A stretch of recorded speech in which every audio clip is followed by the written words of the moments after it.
Okay, here we go. Thank you very much. So, welcome to Stop Sweeping It Under the Carpet with me, Jacqueline Francis. And as you know, for the last 3 weeks, I have been interviewing ladies who have been affected by domestic abuse, but ultimately ladies who want change in their borough. So, I've got two ladies here, and if I can ask you both to introduce yourself, Kayleigh, if you'd like to go first. I'm Kayleigh. I am a domestic abuse survivor, and I'm also a member of the domestic abuse panel on the Okay. survivors side of things. Okay, and Kat? Hi, my name's Katherine, and I'm part of the survivors panel for Barking and Dagenham. Right, okay, thank you. So ultimately, this is the final interview with these ladies. I have interviewed them simply because I'll just give you a bit of context that Barking and Dagenham have been reported to have had the largest support reported of domestic abuse in the borough, in the London borough. So they've commissioned this report to find out why it's the highest within the London area. So these two young ladies have been instrumental in being part of that report, along with other professionals. So let's start off with you, Kayleigh. If you can just give us an idea, as succinctly as possible, a little bit about your story. And also, people will probably be thinking, well, why is she wearing a mask? And maybe you can tell us why you're wearing the mask as well. So go ahead. Yeah. So basically, the reason why I'm wearing a mask, if I explain that first of all, is Yeah. because I've recently had an operation to have the last of my teeth removed, and I'm supposed to be wearing dentures, but they don't fit at the moment. The reason why I don't have my teeth is due to my domestic abuse and the experiences that I went through, and even after the domestic abuse. I experienced quite a a range of abuse. I've experienced physical, emotional, physical, sexual, financial, coercive control, pretty much the whole lot. And I was someone who didn't know that I was actually experiencing domestic abuse until well after the relationship. Okay, so if I can just probably forewarn our viewers and our listeners that you don't have to be graphic about what has happened to you, but the fact of the matter is, one would like to assume that everybody knows what domestic abuse is, but you've just mentioned a series of abuse that happened to you, so it's not just one thing. And I think a lot of people It's think it's not. just physical. So if you can give me an idea, or our viewers an idea of, okay, for example, physical, how did the physical abuse manifest itself? The physical abuse for me happened towards the end of the relationship. There was a pattern that sort of it got worse and worse, and then it got to the physical side of things, and that's when I become more scared. Um, it started off with like little things at first, like what I could wear.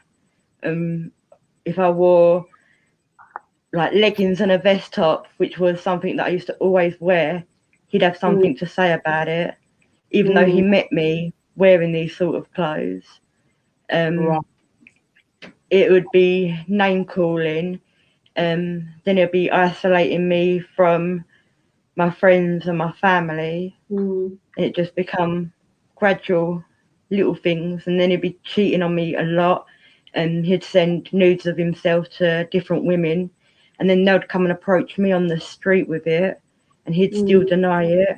He'd make it as if I was going crazy, basically. mm, mm, mm. Um, Okay, so let's just stop there. So if we can, and I'll come back to your story. So, is Kathleen or Kate? Can I call you Catherine or Kate? Which do you prefer? Cat is fine. Okay, Kat. Okay, so tell us a little bit as to how yours started, the experience that you had with domestic abuse.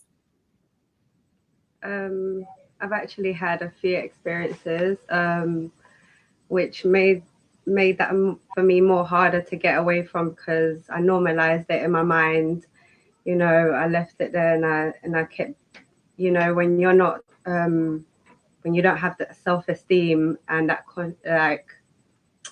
I don't know how to explain it. Like, you know, when your confidence, you don't have that confidence in you to be able to say to yourself that you're good enough for someone.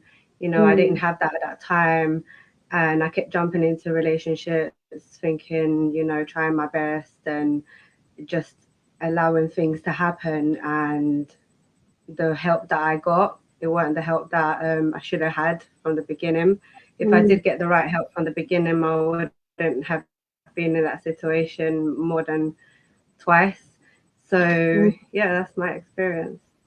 So can I just take you back? So how old were you when you first had your relationship that was abusive? What age were you, if you can remember? The first time someone was abusive towards me was 5 years ago. Mm.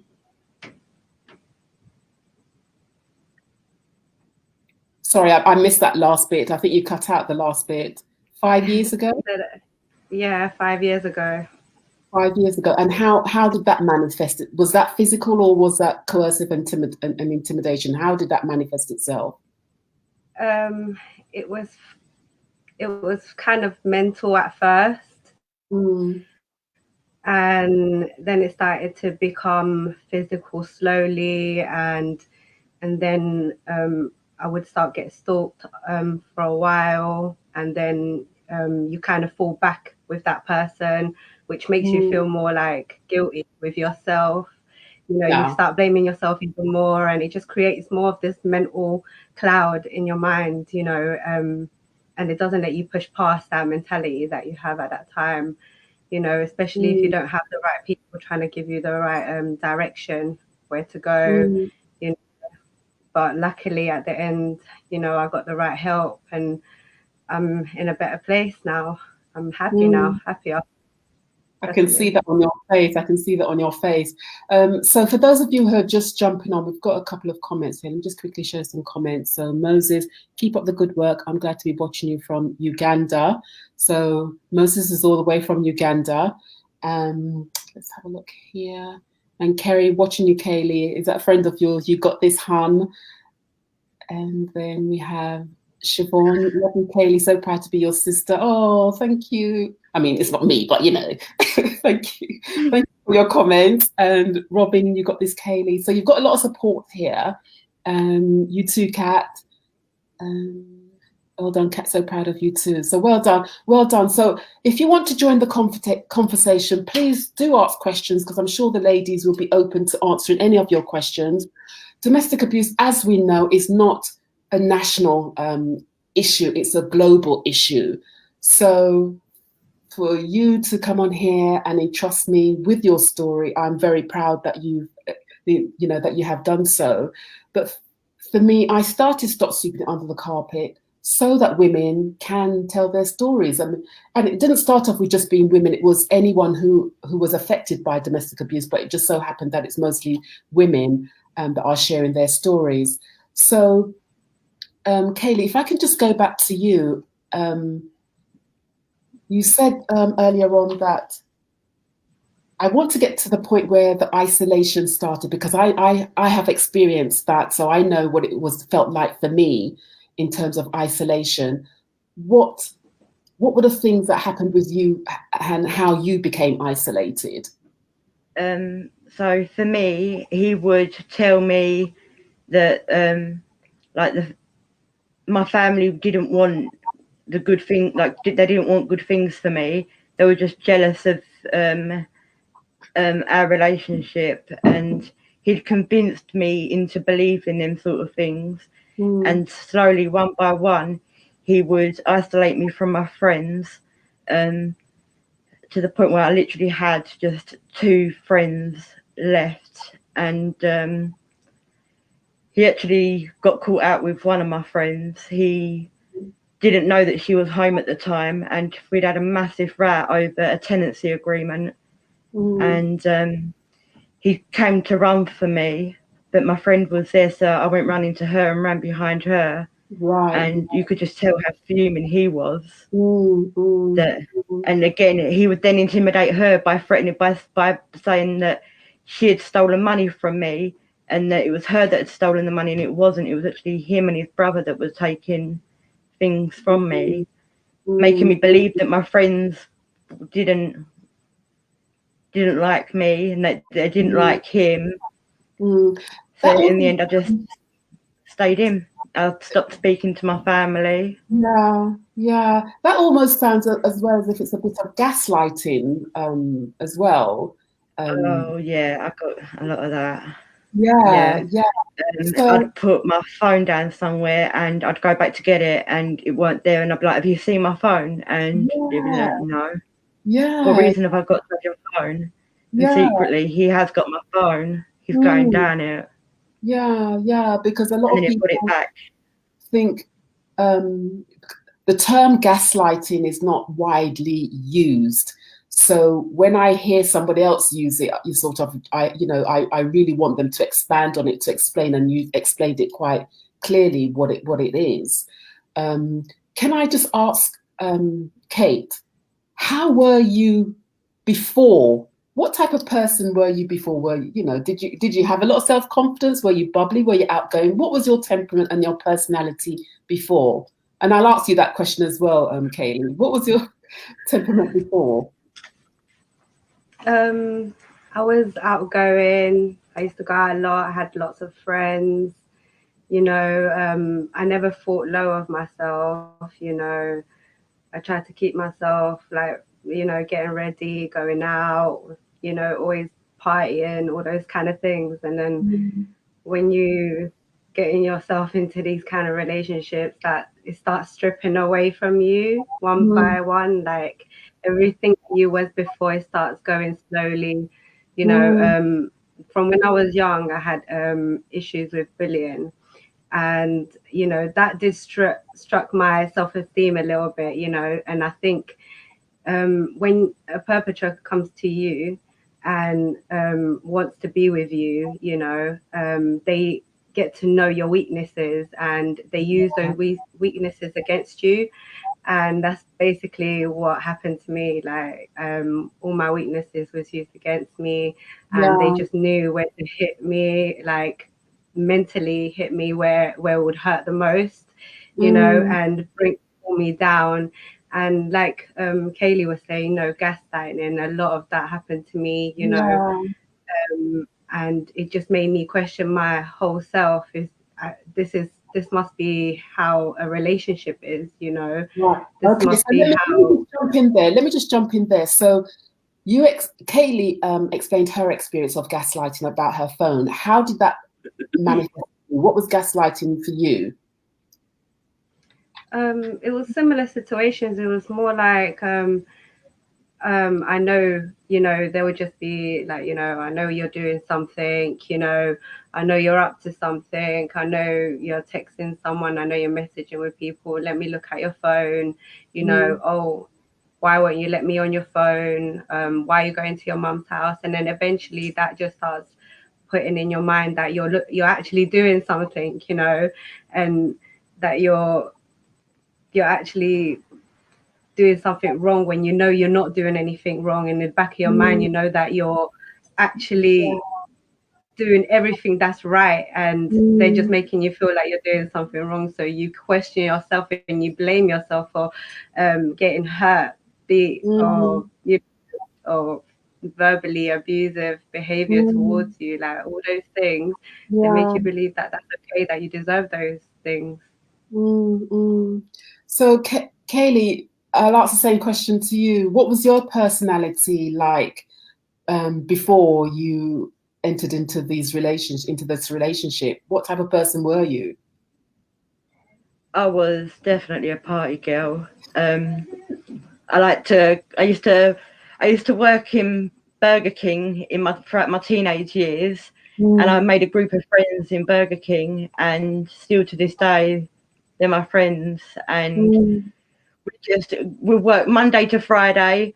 work the weekend. On the Saturday, like on a Saturday after close, we'd go into next door and just party the night away. And it was a carefree life. I used to just pay my mum the like £10 or £20 a week rent.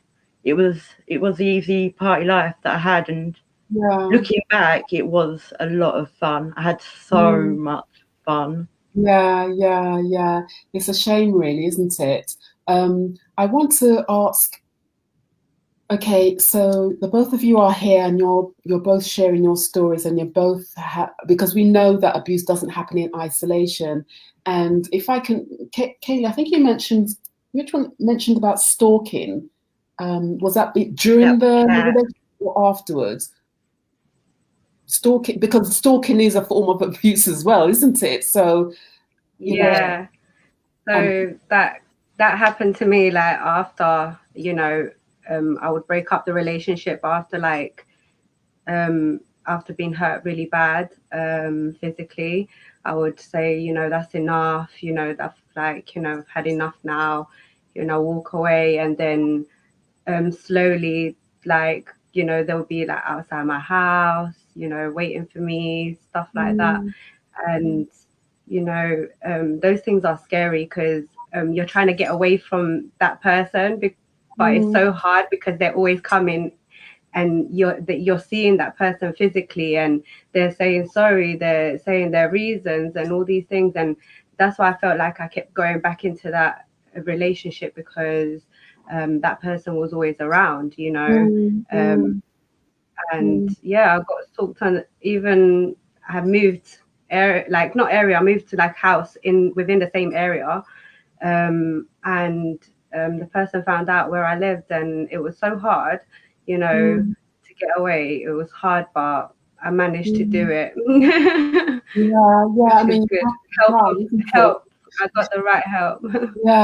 And I wanted to ask, Kate, you said that the first relationship was abusive because I think you said you had multiple relationships and there was a trend, but then you wouldn't think that because maybe you're thinking, well, this is how relationships are supposed to be, unbeknown to you, because you were in an abusive relationship and then you ended up in another abusive relationship.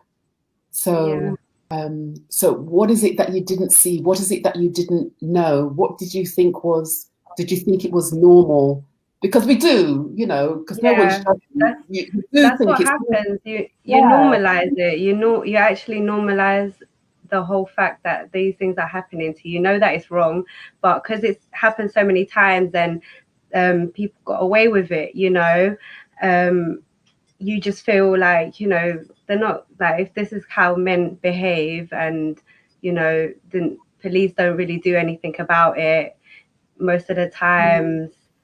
Social workers blame the victims, you know, which is really hard. Right. So it makes you just feel like it's your fault.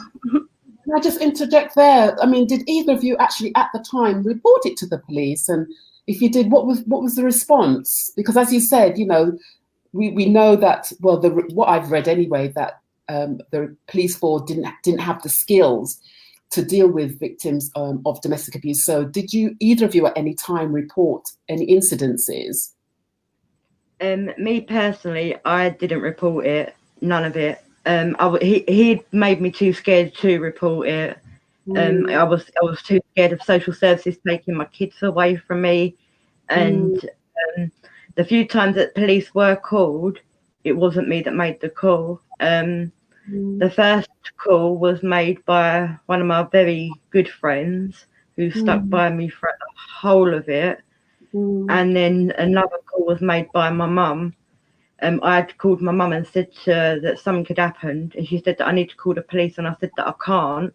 Like, I was just too scared to. Like, he'd taken my phone. I was just too scared to. And she had called the police for me. And even when the police came and took him out from the house, like, he had convinced them that he had stuff in here, even though he didn't live here at this particular time. The police let him go upstairs and he took money off my side and my bank card and a few other things and just went. The police let him basically rob me in front of them. I mean, can you explain to our viewers and our listeners, what is that feeling like when you're not believed? Because I can see that the hashtag in the report is, you know, that which we'll get onto, is saying that we believe you. What is that feeling like? I don't know whether you can explain, you know, when someone doesn't believe you. There's not even a word to describe it. I'll be honest with you. You know, when it comes down to, at the end, I had a really good social worker, so I'm not going to fault all of them. So, you know, I did get the right social worker at the end, but before her, I had four to five social workers, and all of them made me feel like that this is not, like, you know, they don't believe you. They everything that you say, it goes against you on the report that they make. You know, it just is all pointing down to, you know, are you a good mom? Are you a bad mom? You know, what situation you're in with your kids. Like, they don't look at your situation, how you feeling, and what is going on, to notice these signs, the red flags that, you know, I think that's what social workers need to start doing, recognizing the red flags, you know, and quit with the victim blaming too. Yeah. And recognize what victim blaming is. Absolutely, absolutely, because they say it just re-victimizes the victim. Do you know what I mean? By blaming them. We've just got a couple more comments here. What's this one? It's well done. Leah says, well done for speaking out, girls. Absolutely. And then we have Janelle, author Janelle, great program. Thank you very much. Well done. And Wendy MacArthur, she was happy and carefree. She laughed and was part of a huge family. Oh, is that your mum? Yeah, that's my mum. Okay, thank you very much for that comment. Thank you. Julie says, demoralizing, banging your head against the wall most of the times, NFA. Yeah, I mean, let's just go back. For those who are just jumping on, for those who are going to watch on the replay, I have two guests here, Kayleigh and Kate, who are sharing their stories of domestic abuse. They are part of the London Borough of Barking and Dagenham Domestic Abuse Commission report. They were instrumental in contributing to it. So, I mean, time's going by very quickly, so let's just jump onto the report, really. Okay, so I know that part of the report, they mentioned about the outcomes and the 7 outcomes. And if I can ask you, I mean, it says that I guess you guys were contributed to those outcomes as well. So for outcome number 1, you just mentioned about social workers, Kat, you know, outcome number 1, professionals and services. What is it that you want professionals and services to do more of, or, you know, should be doing? Asking more questions, you know, recognizing the red flags. And to be honest with you, I think all areas in professionalism should have training in domestic awareness, you know, because it's necessary. Like, we as survivors, we don't, at that time and moment in time, we don't open up about these things straight away. Where you're in a situation where you're stuck, you don't know how to even express the words that you're being abused. You don't know if you should. Something could happen. You don't know what could happen. You don't know what kind of worms you're going to open up when you do end up expressing yourself. So I think they need to start asking more questions and getting more training in that area, so, you know, they can start helping more women, you know, recognizing these things and not victim blaming, like Kayleigh said, you know, because that's not okay. You mentioned the red flags. Give us an example of a red flag that, you know, young girls in relationships, you know, or anyone in relationships should be looking out for. Can you, either of you, just give me one red flag that you might someone can take away with them? Wanting to look down your phone is a red flag. Telling you what to wear is a red flag.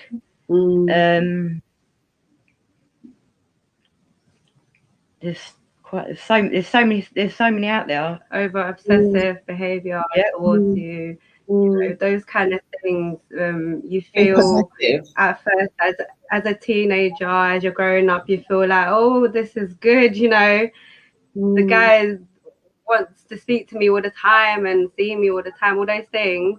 Love bombing, isn't it? Yeah, it's love bombing. If you take step by step, you start realizing when someone's trying to push really, really hard for something to happen quick, and you realize that those kind of relationships always turn out very abusive. Like, it starts off with mental abuse, even cheating, I classify as a type of abuse, because it's emotionally hurting that person, and it makes the relationship hard to deal with, and then it just creates everything when the physical abuse starts to come in with it as well. So it's really, really hard when it comes down to that.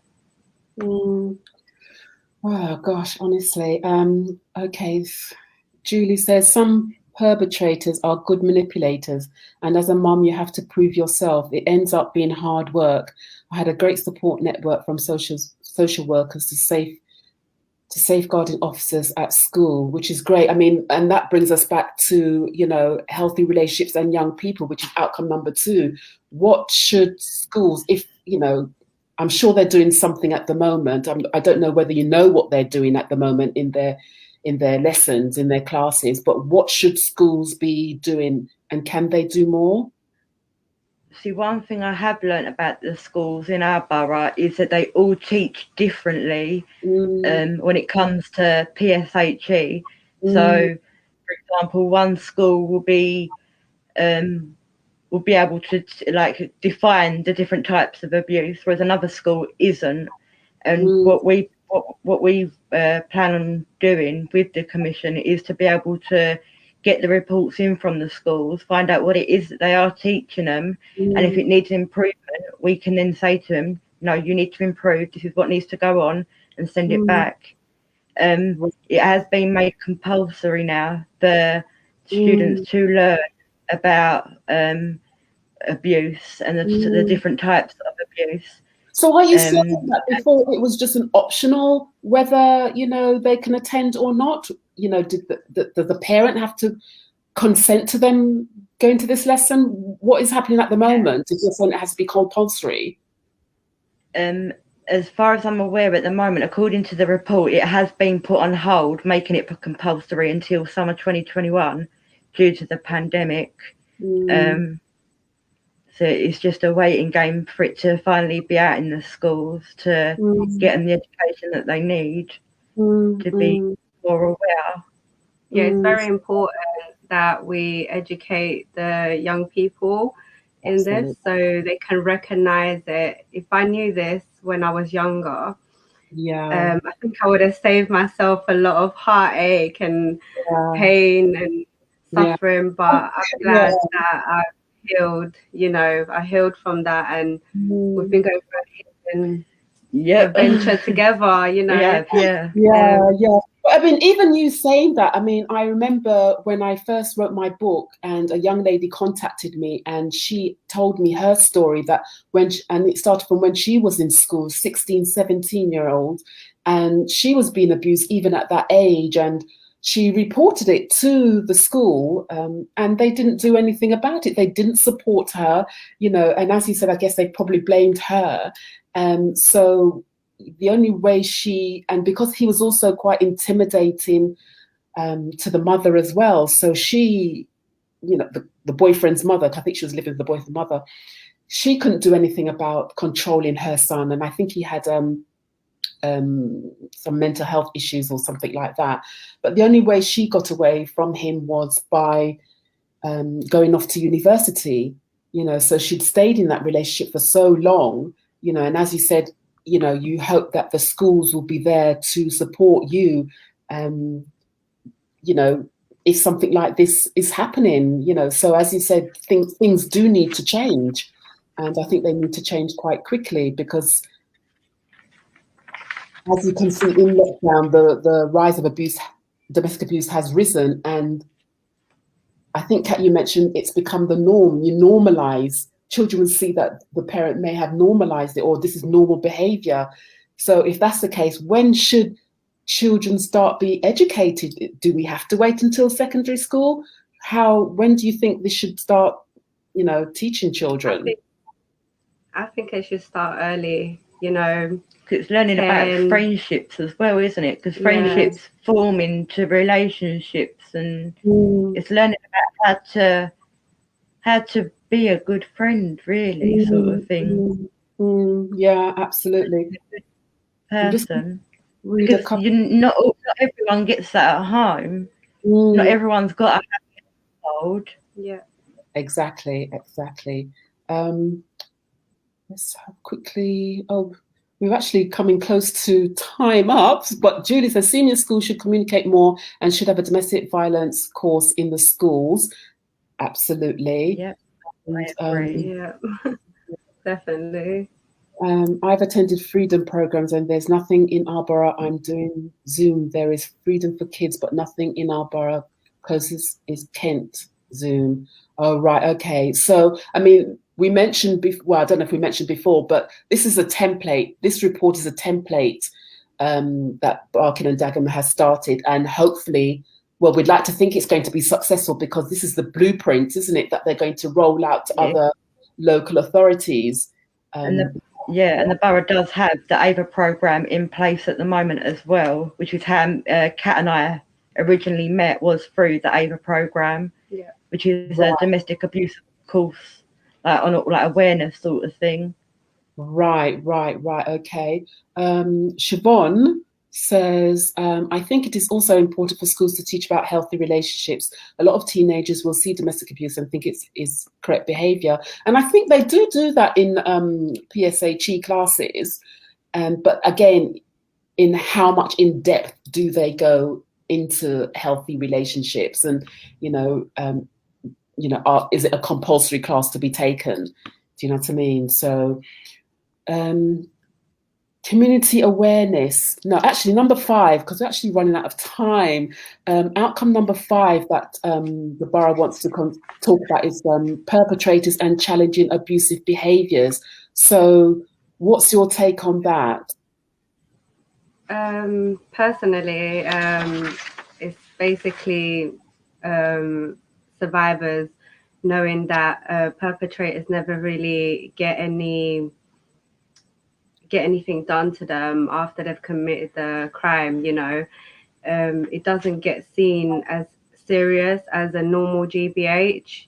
When you take it to court, it becomes a completely different outcome for you. Normal GBH, normally people would get 3 months,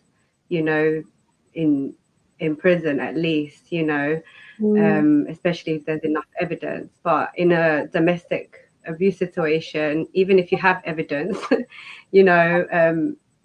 most of the times you don't get any good outcome, positive outcome, Right. So even though you've gathered the evidence, because they do say you have to write down the evidence, a chain of events and for evidence, even though with all of that, they will still not be convicted or getting a sentence. My ex-partner, he pleaded guilty, and he got community service after he destroyed my house, beat me up, and completely ruined my life, and he would send me messages via Facebook boasting that he's not going to go to his community service. It's just trying to minimize me even more, things like that.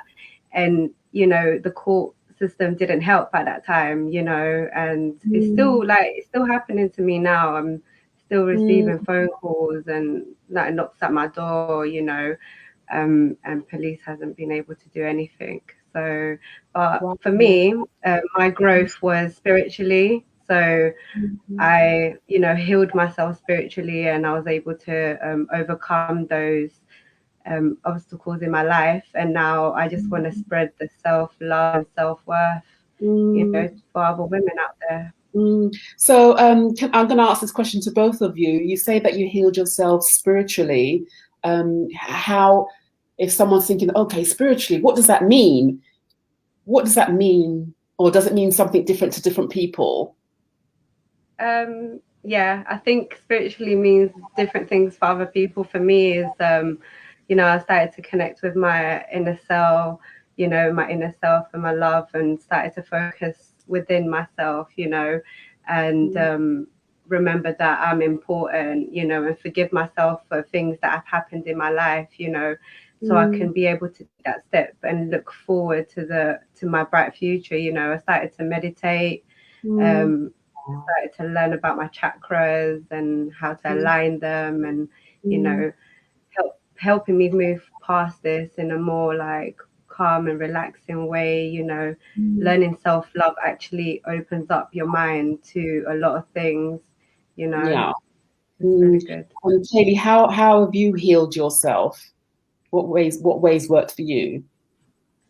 For me, it was being more vocal about my abuse that helped healed me, because I noticed that the more that I spoke out, the more I had people coming to me telling me that they'd experienced the same thing, and sort of made this whole network of women around me that we've all experienced these things. And I just found my strength just from talking about what I've been through. And being on the panel definitely helped me. And going on to what Kat and I are doing now through the panel is also helping me heal as well, because I'm able to provide a safe space now for other survivors of our borough to come and spend time with us and share experiences.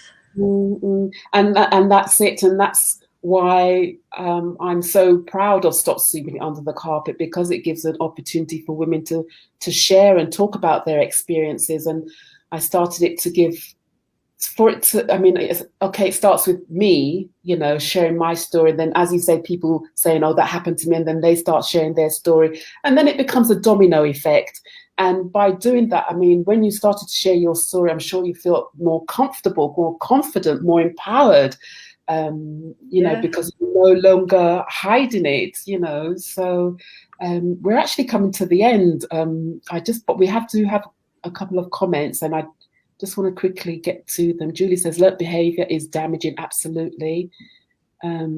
Definitely need more funding to support our children. Absolutely. I've done a program on children's voices as well, because sometimes they just get left behind, you know, because some parents may feel that they don't, and you have children yourselves, isn't it? And you don't want what's happened to you to happen to them, and know that what your perpetrator did to you is, especially if you have boy children, that's not the way forward. That's not how you treat women.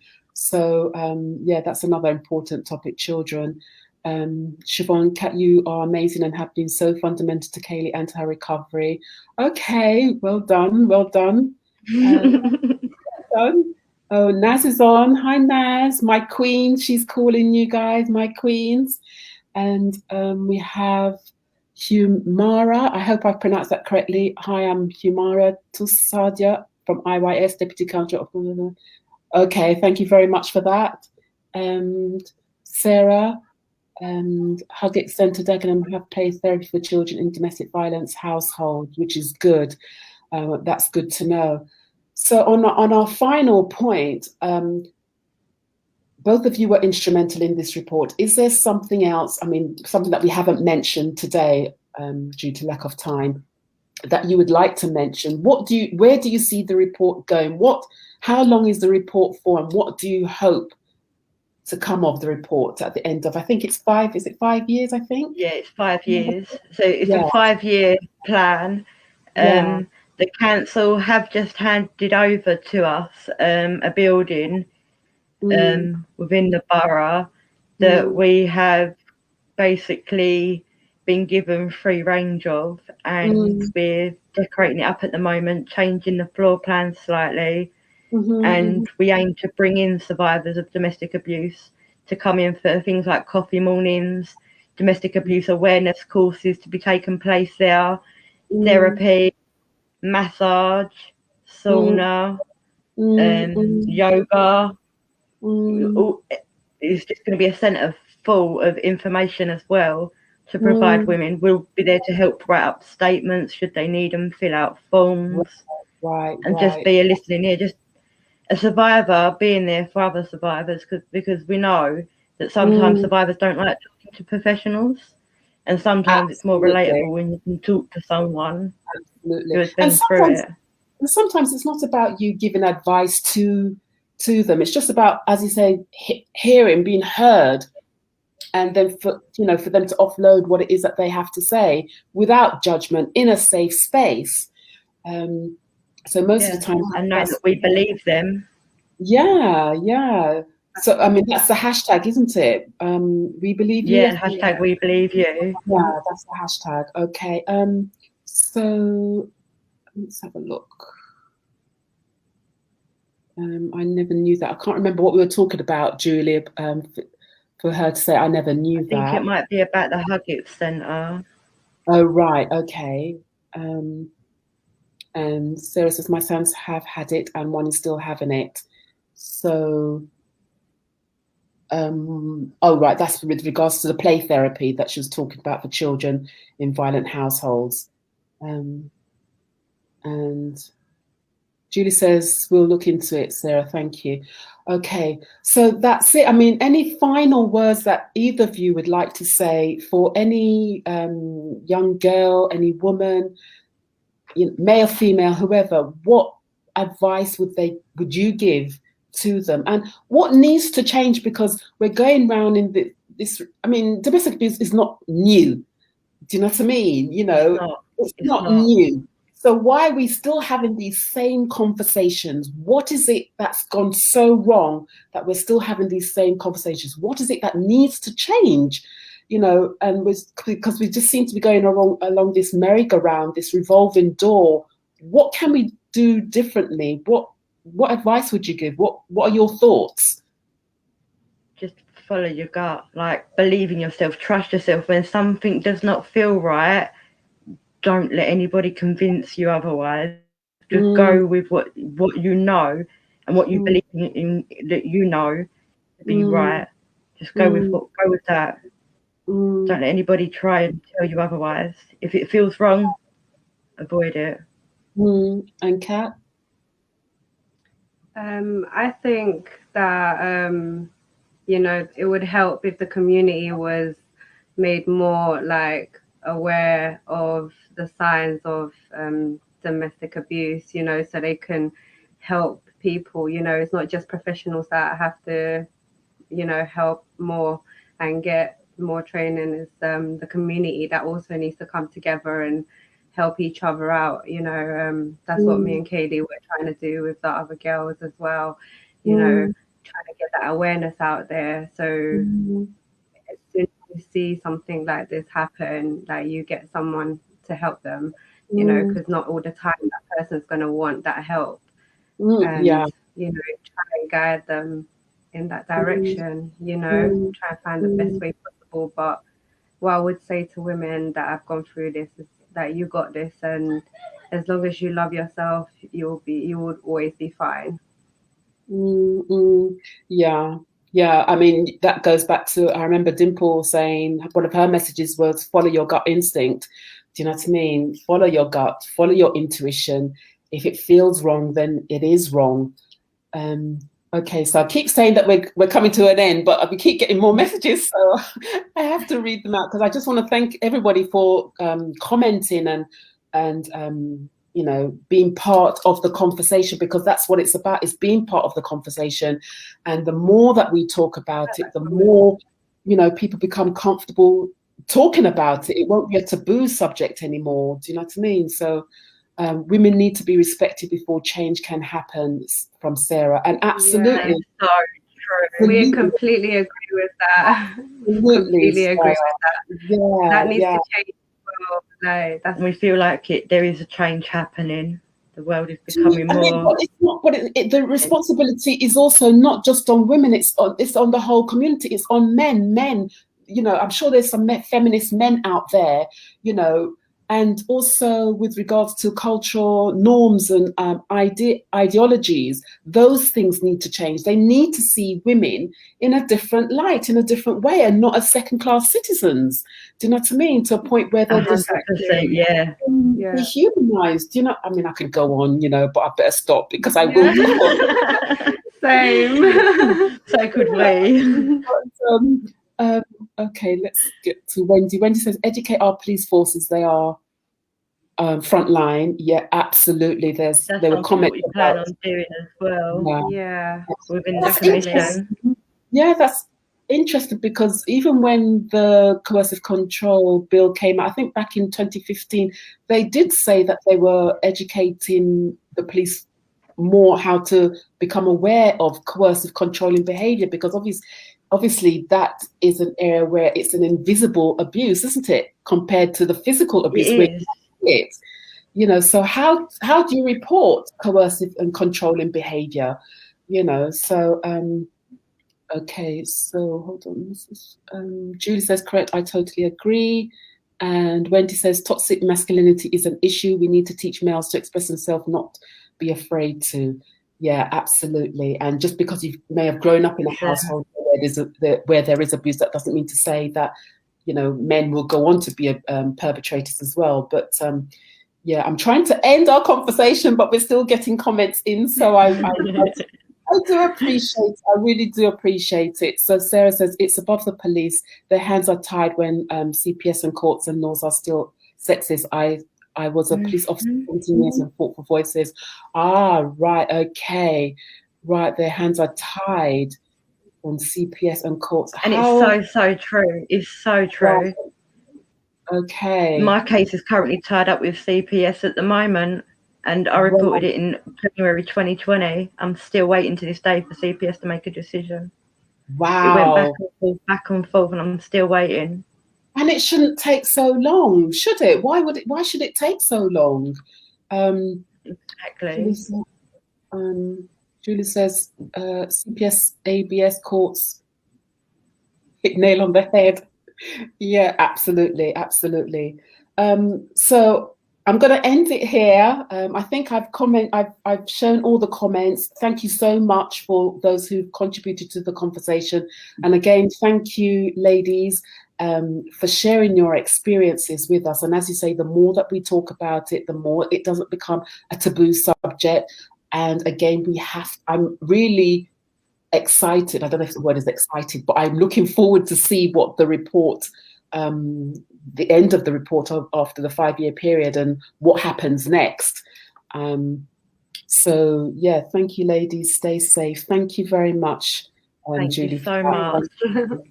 Thank you. Okay, so I'm going to say bye now. So you take bye. Bye. Thank you. Okay.